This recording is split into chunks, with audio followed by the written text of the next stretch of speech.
Sir நீங்களே சொல்லியிருந்தீங்க இந்த படத்துக்கு நல்ல ரிவ்யூஸ்லாம் வருது, ஹவுஸ்ஃபுல் அப்படி இப்படின்ற மாதிரி. ரிவ்யூஸ் பார்த்து தான் நீங்களே ஒரு ஐடென்டிஃபை பண்ண முடியுது படம் நல்லா ரீச் ஆகுது அப்படின்றது. ஸோ இப்போ ரீசெண்டாக நீங்கள் எந்த படத்தை பற்றி சொல்கிறேன்னு உங்களுக்கும் தெரியும், எதிலேருந்து அறிவிப்பு வந்தது. இப்போ படமே ரிவ்யூவால் தான் ஓடலை அப்படின்றது சொல்கிறாங்க. படம் நல்லா இருந்தால் நல்லா இருந்துச்சுன்னு சொல்ல போகிறாங்க, இல்லைன்னா இல்லைன்னு சொல்ல போகிறாங்க, எல்லாருக்கும் தெரிஞ்ச விஷயம். பட் ரிவ்யூவால் தான் படம் ஓடலை, ஸோ யார் ரிவ்யூ எடுக்கக்கூடாது அப்படின்ற மாதிரி சொல்லியிருக்காங்க. ஸோ நீங்கள் சொல்லுங்கள் சார். நீங்கள் பல படங்களை பார்த்துருப்பீங்க, பல ரிவ்யூவில் பார்த்துருப்பீங்க. இப்போ சமீபத்தில் இந்த பிரச்சனை போயிட்டுருக்கு. இல்லை, ஒரு படத்துக்கு ரிவ்யூ பண்ணுறது வந்து பத்திரிகையாளர்களுடைய உரிமை, அதை நான் இல்லைன்னு சொல்ல. ஆனால் வேணும்னே கொஞ்சம் அதிகமாக ஃபோக்கஸ் பண்ணி அடிக்கிறேன்னு ஒன்று இருக்கு இல்லையா, அது வந்து நீங்கள் சொல்கிற படத்துக்கு தெளிவாக தெரிஞ்சது. ஒரு படம் பிடிச்சது பிடிக்கலங்கிறது வேற, பட் கரங்கட்டி அடிக்கிறது அப்படிங்கிற ஒரு ஃபீல் வந்து அந்த நீங்கள் சொல்கிற குறிப்பிட்ட படத்தினுடைய ரிவ்யூக்கு வந்தது. அது தவறான விஷயம் அப்படின்னு நான் நினைக்கிறேன். ஏன்னா ஒரு படம் பிடிக்குது பிடிக்காத அவருடைய தனி மனிதனுடைய விருப்பம், அதில் வந்து எந்த விதமான அப்ஜெக்ஷன் கிடையாது. இருந்தாலும் அந்த ஒரு ஆஸ்பெக்ட் வந்து தப்புன்னு நான் நினைக்கிறேன். அது கொஞ்சம் இருந்ததா நானும் உணர்றேன். ஏன்னா நல்லா இருக்குது நல்லா இல்லைங்கிறத தாண்டி பர்சனலாக அட்டாக் பண்ணி பர்சனல் லைஃபையெல்லாம் அவங்களுடைய தனிப்பட்ட வாழ்க்கையெல்லாம் அட்டாக் பண்ணிங்கிறது வந்து அது எப்படி ரிவ்யூக்குள்ளே வரும்? அதுக்கு ரிவ்யூக்கு என்ன சம்மந்தம் இல்லையா? இல்லை சார், இப்போ நீங்கள் சொன்ன மாதிரி ரிவ்யூஸ் எல்லாமே ரிவ்யூவர்ஸ் பண்ணுறது இல்லை. இப்போ தியேட்டர்ஸ்லேருந்து படம் பார்த்துட்டு வர பப்ளிக்கு கொடுக்குற ரிவ்யூ தான் பண்ணக்கூடாதுன்னு சொல்லியிருக்காங்க. ஸோ பப்ளிக்கோட பாயிண்ட் ஆஃப் வியூவில் இந்த படம் நல்லா இருக்குது, இது நல்லா இல்லை, இந்த படம் மாதிரி இருக்குது அப்படின்ற அந்த கம்பேரிசேஷன் இது எல்லாமே இருக்கும். ஸோ அதை வந்து அக்செப்ட் பண்ணிட்டு தானே சார் ஆகணும். படம் ரிலீஸ் பண்ணுறன்றது பப்ளிக் தான், அவங்க சொல்கிற பாயிண்ட்டையும் நம்ம ஏற்றுக்கிட்டு தானே சார் ஆகணும். நல்லா இல்லைன்னா நல்லா இல்லைன்னு ஏற்றுக்கிட்டு தானே ஆகணும். இல்லை, அது ஏற்றுக்கிறது தப்பு இல்லை. ஆனால் என்னென்னா ஒரு கல்ட் டெவலப் ஆயிடுச்சுன்னு வச்சுங்களேன். எப்படி பார்த்தியா, அவங்க யாருன்னே தெரியாது, எப்படி வச்சு அடித்தம் பார்த்தியா, வச்சு செஞ்சம் பார்த்தியா, ஏய் அப்படிங்கிற மாதிரி ஒரு ரசிகனுக்கு ஒரு மனப்பான்மை வந்துருச்சுன்னு வச்சுங்களேன். நாளைக்கு அடுத்த படத்தில் அவங்களுடைய ஃப்ரெண்டு வந்து ஏய் நான் உன்னை மீறி அடிக்கிறேன் பாடுற அப்படின்னு அடிப்பாங்க. அந்த ஒரு விஷயம் வந்து தவறான விஷயம். நிச்சயமாக வந்து ஒரு படத்தில் இருக்கிற நிறை குறைகளை சொல்ல, அதை தாண்டி அவங்களுடைய பர்சனல் விஷயத்தை படத்தினுடைய ரிவ்யூக்குள்ளே அட்டாக் பண்ணக்கூடாது. ஏன்னா நான் சொன்ன மாதிரி எல்லாருமே பணம் வாங்குறவங்க, இவர் ஒருத்தர் தான் பணம் போடுறவர் இல்லையா. அதனால் வந்து எங்களுடைய பர்சனல் லைஃப்பை வச்சு ஒரு படத்தை எப்படி அட்டாக் பண்ணலாம், அது வந்து கண்டிப்பாக கண்டிக்கத்தக்க ஒரு விஷயம். அதில் எந்த விதமான சந்தேகம் சொல்கிறீங்களா சார்? படம் பார்த்துட்டு வரவங்களுக்கும் சொல்கிறீங்களா சார்? பொதுமக்களுக்கு நான் என்ன சொல்கிறேன்னா, நீங்கள் வந்து படத்தை மட்டும் ரிவ்யூ பண்ணுங்க, அதை தாண்டி பர்சனலாக ரிவ்யூ பண்ணாதீங்க அப்படிங்கிறது பொதுமக்களுக்கு நான் வைக்கிற ஒரு தாழ்மையான வேண்டுகோள். அவ்வளோதான் சார். ஹீரோ சார், உங்களுக்கு ஹீரோ சார் சொல்லுங்கள் சார். சார் வாழ்த்துக்கள் ஃபஸ்ட்டு. உங்களுக்கு படத்தில் வந்து ரொம்ப நீட்டாக ரொம்ப அழகாக பெண்களுக்கு பிடித்த மாதிரி இருந்தீங்க. இப்போ வந்து ப்ரெஷ் சக்ஸஸ் மீட்க்கு ரொம்ப ரக்கடாக வந்துக்கிறீங்க. தமிழ்நாட்டு பெண்களுக்கு வந்து ரக்கடாக இருந்தால் ரொம்ப பிடிக்கும். ஸோ அதனால வந்திருக்கீங்களா அப்படி? I'm semma mass actually sir. I'm actually that character he made me shave and all, but this is how I usually look, and I'm actually doing another film. For that I've grown the beard and all.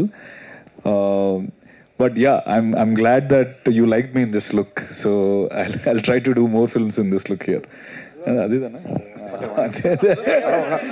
சரிங்களா? இப்போ கூலியில் நடிக்கிறீங்க.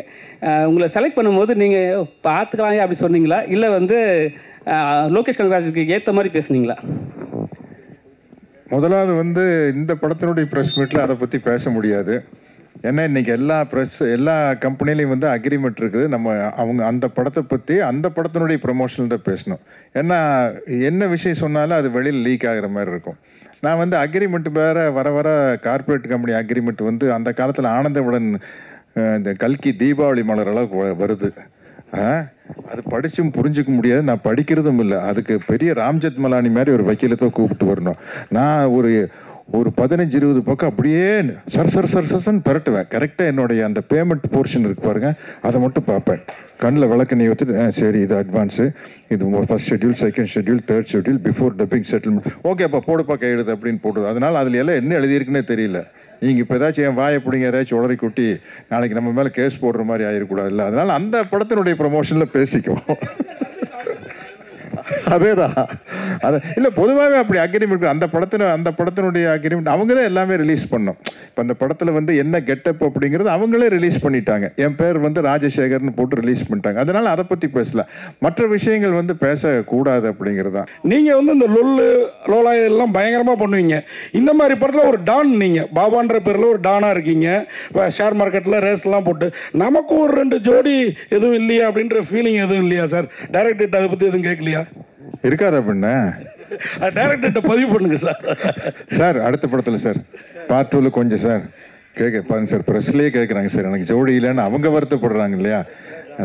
ஒரு விஷயம் sir சொன்னதே வந்து sir வந்து ஒரு மொரட்டு single இந்த படத்தில். ஆமாம், அதனால் அடுத்த படத்தில் ஜோடி கொடுத்துருவாரு, அது ஒன்றும் பிரச்சனை இல்லை.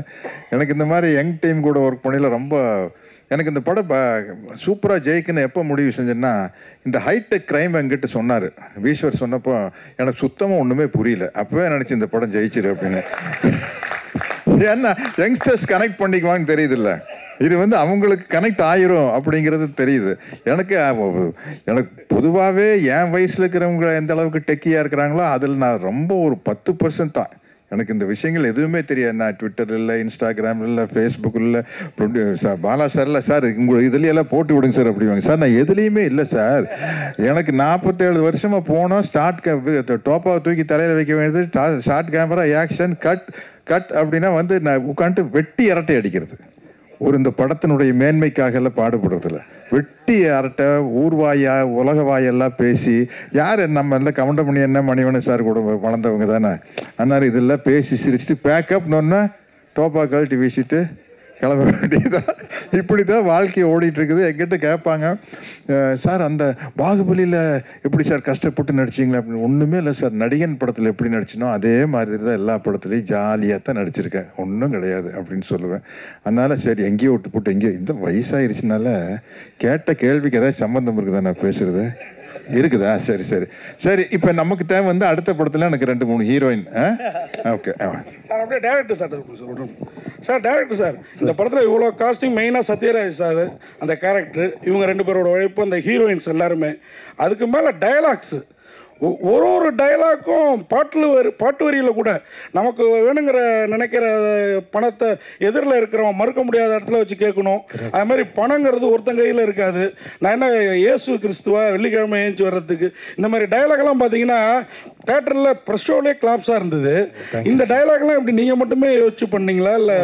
ஆமாம் சார், இது ஃபஸ்ட்டு நாங்கள் டிராஃப்ட் எழுதும்போது அதை பவுண்டாக நானும் யுவாவும் உட்காந்து டிஸ்கஸ் பண்ணிட்டோம். அதுக்கப்புறம் ஒரு டிராஃப்ட் எழுதும் போது யுவாவும் ஐடியா கொடுப்பாரு என்னன்னு. அது கேரக்டர் யோசிக்கும் போதே அந்த இது ஆட்டோமேட்டிக்காக வந்துடுது சார். நான் இங்கே ஆரோவில்ல தான் உட்காந்து எழுதினேன். எப்போவுமே அங்கே போயிடுவேன் யூஸ்வலி. அங்கே போய் எழுதும் போது இந்த கேரக்டர் யோசிக்கும் போதே ஒரு கவுண்டர் வந்துடும் அந்த இது. இன்னொன்று அந்த நீங்கள் சொன்ன அந்த கடைசி டைலாக், எஸ் அது எதிரில் இருக்கிறவன் இல்லைன்னு சொல்கிற இடத்துல நிற்க வச்சு தான் நமக்கு வேணுங்கிறத கேட்கணுன்றது, அது அந்த கேரக்டரோட மொத்த டெஃபினேஷன். அது அந்த ஏன் இவ்வளோ தூரம் அந்த கேரக்டர் வந்ததுன்றதுக்கு.